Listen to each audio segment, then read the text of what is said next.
So I have like four valid deep reasons why this conversation is important for us to have, so we can enlighten some of these things. And I'm not talking about issues to do with like language barrier or like electricity shortage once in a while here and there. Those I feel like are problems that can be overcome and are also experienced in different countries. Now let's get into the first thing.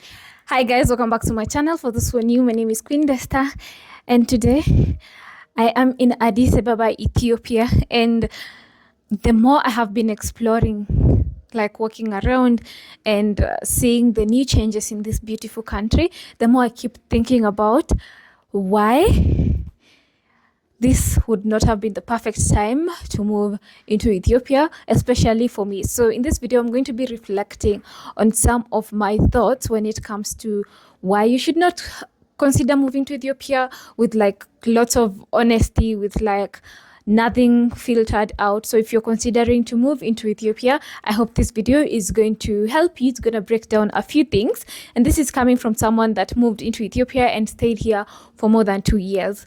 Like, I mean, literally. Yeah, so let's get into it. I hope this video brings you value. If this is the first time you're coming across this channel, please hit the like button, subscribe to the channel. This is not a hate or taking down kind of video. It is a video where we are gonna shed some honest facts about moving, about going to a new country, and some of those things that could be a bit challenging, and even address how I was able to maneuver them then that I am not able to maneuver them now. So stay tuned and subscribe. Let me know from what country you are watching me from. So I have like four valid deep reasons why this conversation is important for us to have, so we can enlighten some of these things. And I'm not talking about issues to do with like language barrier or like electricity shortage once in a while here and there. Those I feel like are problems that can be overcome and are also experienced in different countries. Now let's get into the first thing that everyone has to think about when they think about moving into a country, and the first one has to be visa restrictions. Now, for the first time, I'm going to be talking on how I actually moved into Ethiopia and was able to stay here, and how I was able to balance all that and all those details in terms of visa and the bureaucracy that comes with all that. Now, when you do your research about visa issues, there's different, we could even do like a whole other video on how to go about to do with like visa and what you need to do for you to be able to get like long term, the options that you have. If you're interested in that conversation, let me know in the comment section down below. Now, I would not recommend for anybody to move to Ethiopia if you have not figured out your visa issues. By this I mean, if you don't know about how you're going to have legal way of staying in the country, I would not recommend for you to move.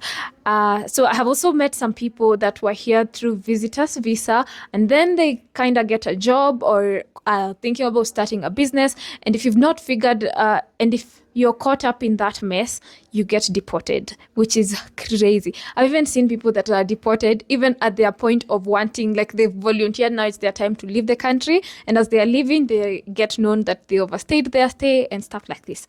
Now, how I stayed was, which is the first time I'm talking about this, was through a visitor's visa. As a Kenyan, in Ethiopia, there are only two countries that people can move into visa-free when you're visiting as of today. Let's say it's Kenya and Djibouti. We have 3 months validity to stay in Ethiopia. You know, a long time ago, it used to be 1 year, which is crazy. So I would stay in Ethiopia for at least like 2 months and 3 weeks. And then now I would go visit other countries. That was easy for me because I was looking into exploring as many Ethiopian neighboring countries as possible, and I was able to visit. And those that I didn't visit is because I had other visa restriction issues. For example, Egypt, I had to go back to Kenya in order to apply a visa in order to be able to visit and stuff like this. That's just an example. So I operated on the going back and forth within 3 months, and yeah, still I could do that now, but in the place that I am currently in life, I need some more stable system of living than in every 3 months I have to leave the country. So from where I am right now as a more grown girl, I'm not able to necessarily live on knowing in 2 and something month I have to be disrupted and I have to leave the country and have to come back into the country. It was amazing then when it lasted and we got to explore more and we got to have an experience, like it was fun. It was fun back then. But I feel like that season for me is kind of over. Yes. Anyway, yeah, so the visa issue is definitely something that everyone needs to figure out. One that I've seen working out for many people has to be the work visa. So if you're able to secure work and if you're able to, your work is able to help you process your work visa, that should make life amazing. And talking about work, which is also an option I can consider, there's something more restricting in that field that I want us to talk about, and is my second reason why realistically moving to Ethiopia for me right now is not what I would want or is not the best decision. Now, when it comes to work, most Ethiopian companies, unless you find like international companies, they do pay in birr. And that as an international, the places that you come and you have to like apply for jobs, or at least most of the places, and apart from like international ones, and I'm not talking AU and UN kind of companies, I'm talking about other companies that people come to look for. Like, for example, I had gotten a job to be a journalist, but they were going to pay me in birr. Not to say it's a bad job. I had also gotten a job like in the hospitality industry, but all that was going to be for me to be paid in birr. Makes a lot of sense because you're in the country and you get paid, you can use the currency here, but based on, let's say, where I am at in life right now, or to anyone that's a foreigner, they have to think about how their money can be converted back into their currency. And if you know about Ethiopia, that is not one of the easiest thing that it's not as direct. Let me put it this way. It's not as easy or as direct as Kenya is, that if you have Kenya shillings, you want to convert to dollars, it's a matter of just going to a bureau or to the bank and you get your money, like there's a whole procedure into that. Not to mean it's impossible, but just more kind of challenging part in that way. And of course now it was a very good beneficial kind of change when you look at calculating currency on different, like the bonuses of different currencies having more strengths than the other. But for my country currently, Kenya and Ethiopia have at the same rate. Before, Ethiopia birr was stronger than Kenya shillings, so that was really like making so much sense in the same way, if you're getting what I'm saying. So on that note, it's not an easy system to get myself into right now. Then did it make sense? Yes, absolutely, 100%. And that's why I was happy to put myself into this business, into come and see life here in Ethiopia. Yes, so in that way, right now, currently where I'm at, I feel like it's not a challenge I want to go through, you get? Yeah, so that is a reason why now I would not move into Ethiopia, because even if I got a job, especially if it's paying in the currency of birr, the conversion and all those stress is not something I'm willing to go through. And this actually goes to so many Kenyans that are coming to Ethiopia. I feel like that's the first culture shock that I hear, that they didn't expect when they were coming to get a job here.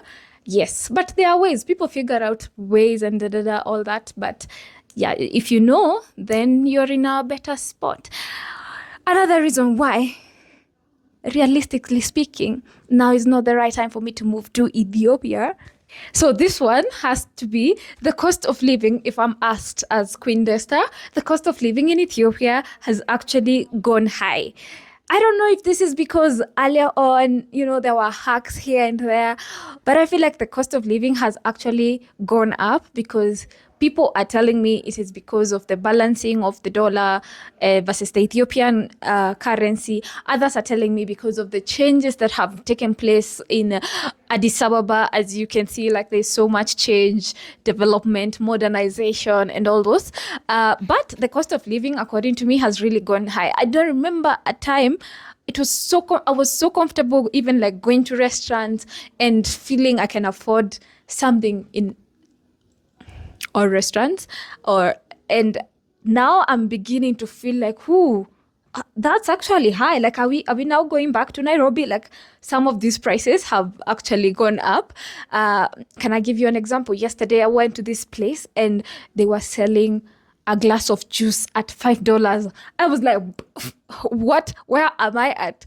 Yeah, so because of this, definitely, the reason why you would look to moving is because you want something, a bigger bonus than where you currently are. Like you also want to maybe improve your life, improve the things that you get and all those good things, not to mean, well, so basically this is my story. So comparing to then, I felt like Ethiopia was way more affordable for my lifestyle and how I was doing things compared to now. Could be true, could be a mind thing, or maybe it's the inflation that's going on. I don't know, but that's how I feel from where I am right now. And yeah, so it doesn't give me that, I'm getting a win, I'm getting a steal here and there, and like we are hacking life. Yes, I also don't know if it has something to do with adulting, where I'm like, let's face life. There's no hacking, there's no escaping it. If you have bills you have to pay, you just need to mature up and think smarter. I don't know. Whatever that has to do with that. But according to me, the cost of living in Ethiopia has actually increased. Soon we should do a video about what is the current true cost of living here in Addis Ababa, Ethiopia. And I'll be happy to share with you guys like the true breakdown of different prices and things like this.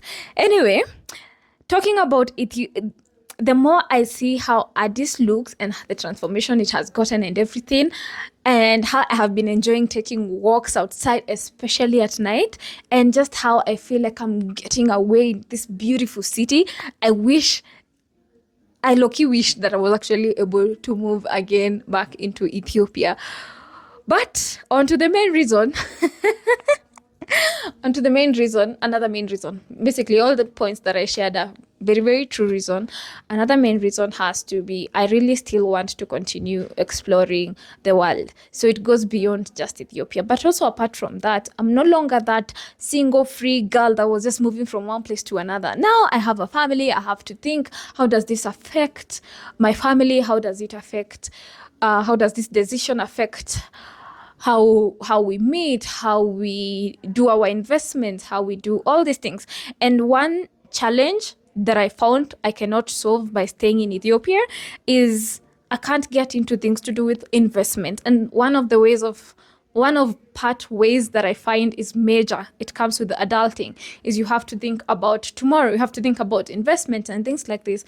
And unless things are changing, I find investment opportunities in Ethiopia being somehow very limiting. For example, owning things like real estate or stuff like this, you have to have shares with an Ethiopian, you have to have partnered in order to start a business, you have to partner with Ethiopians. There's just some form of limitations when it comes to that whole field of investment, and therefore it's something you have to think about even as you're thinking about moving back into Ethiopia. Well, if you're talking about moving back into Ethiopia, that means possibly you are an Ethiopian. So that could be a whole different conversation. But maybe we should even think through about how this always baffles me, how the fact that Ethiopian is not even a dual citizen country. Like if you're Ethiopian, you either forget about your citizenship, and that comes with other implications when it comes to your investment. That's a whole other discussion that we can have another time.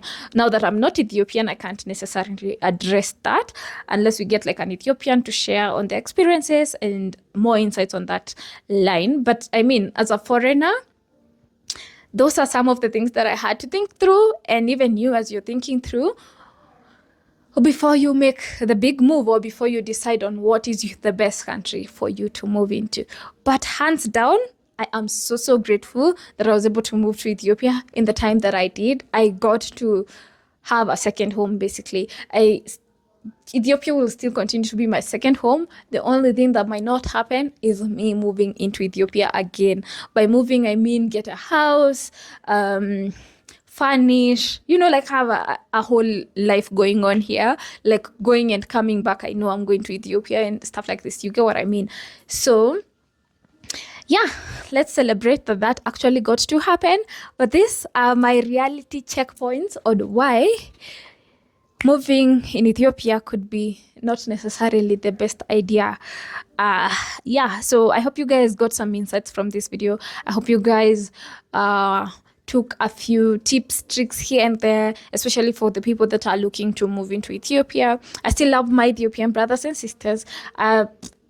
Yes, and I will continue coming to Ethiopia for sure. As my second home, I am happy to continue coming and visiting through and through. For now, guys, I hope you have gotten some good insights. I will leave you to think through that. Subscribe to the channel. If you want to visit Ethiopia, definitely, and you want some tips, feel free to reach out. I will give you the best tips based on my experience. Otherwise, for now, always remember to create time for that which ignites your soul. Until next time, goodbye for now.